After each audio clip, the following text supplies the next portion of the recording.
dulu dikatakan 2 hektar per kakak, tapi ini mungkin dengan keterbatasan lahan, banyaknya peminat, ini mungkin bahkan ada pernyataan dari desa kalau bisa 1 hektar saja.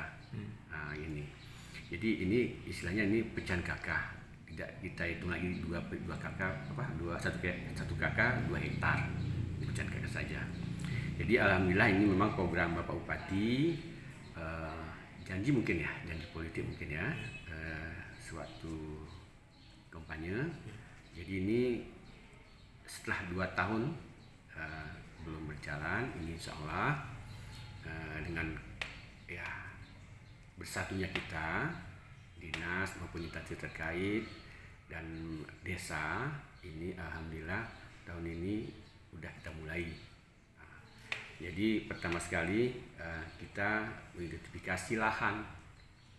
Lahan sebenarnya itu luas, 1 hektar ada di Kramil, kemudian di Semelit ada 400 hektar. Tapi karena duluan masyarakat merambah, hanya tinggal 50 hektar lagi. Nah, itu di kampung Kutu Kramil. Tapi yang di sana, yang di Semelit ada sekitar 300 hektar lagi. Dengan anggaran terbatas, maka pada tahun ini hanya 100 hektar yang kita penuhi program tersebut. Jadi 50 hektar di Kutu Kramil, 50 hektar di Semelit. Itu untuk tahap pertama tahun ini. Pertama. Dan lahan kita masih banyak itu. Untuk di Semelit ada sekitar 200 hektar lagi. Iya. Itu bahan baku kita untuk pengembangan kedepannya. Itu dengan kesesuaian lahan di Kampung Kramil ini kita aplikasikan kopi Arabica. Kemudian di Ketol itu kita kembangkan Pinang. Ini sesuai dengan kesesuaian lahannya, ketiga tempatnya begitu. Jadi ini yang kita bantu land clearing, pembersihan lahan, mulai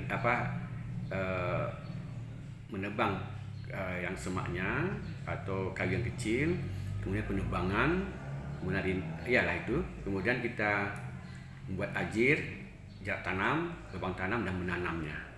Jadi masyarakat calon petani nanti masuk ke lahan tinggal merawat saja. Artinya itu kita dampingi sejak awal itu sampai batas waktunya kapan, Pak?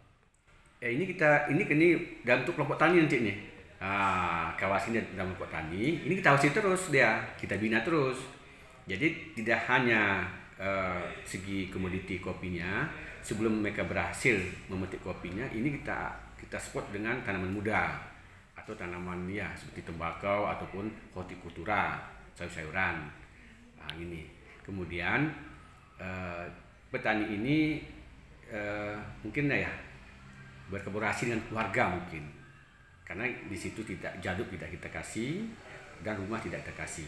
Jadi ini artinya berkolaborasi dengan keluarga, bagaimana calon petani ini bisa mandiri di sana.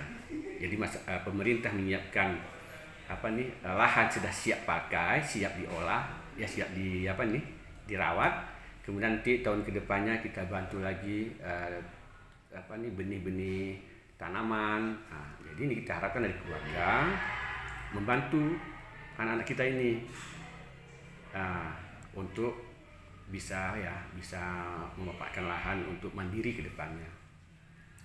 Jadi ini yang kita harapkan. Jadi ini memang kita batasi sesuai dengan kriteria pencalonan kita batasi.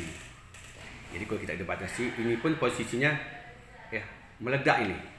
Jadi tahun ini kita batasi umurnya, kemudian kapan dia pecahan kakaknya, kapan dia kawin menikah, 2 tahun setelah menikah ini kita batasi.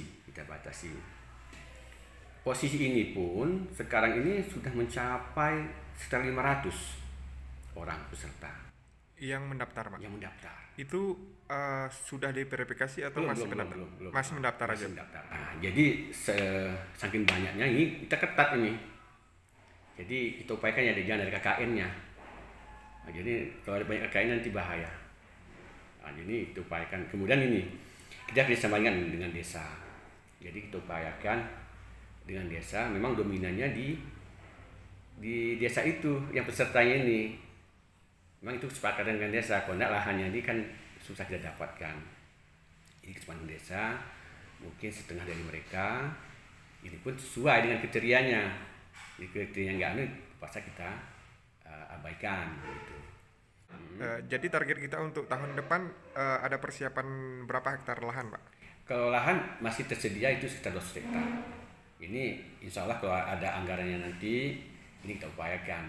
Dan tidak hanya itu, tidak hanya kok lahan yang ini, mungkin ada program lain kita bawa dari pusat atau program lainnya. Ini kita fokuskan ke keputusan KK juga. Misalnya ini dengan Kementerian Pertahanan Keamanan itu ada pengembangan ketahanan pangan, pengembangan ubi kayu. Nah, mungkin sekitar 24 hektar. Apa salahnya nanti yang tidak tampung ini kita masuk ke sana gitu. Saking banyak ini, kita mesti pikir ke depannya nih. Apa solusi untuk menampung anak-anak kita ini agar ada kebunnya. Dari Pak Bupati sendiri apa perhatiannya, Pak, untuk program ini? Ya, Pak Bupati berterima kasih dan mendorong kita agar ini terrealisasi. Karena ini udah 2 tahun tidak terrealisasi. Dan Bupati memberikan semangat kepada kami. Alhamdulillah, maju terus, jangan sanksi-sanksi. Bupati mensupport kami. Jadi jangan sanksi-sanksi, silakan maju sesuai realnya. Nah, jadi kami dari dinas ini bersemangat ini, bersemangat, tim bersemangat. Karena Bupati mendorong kami, artinya untuk maju terus.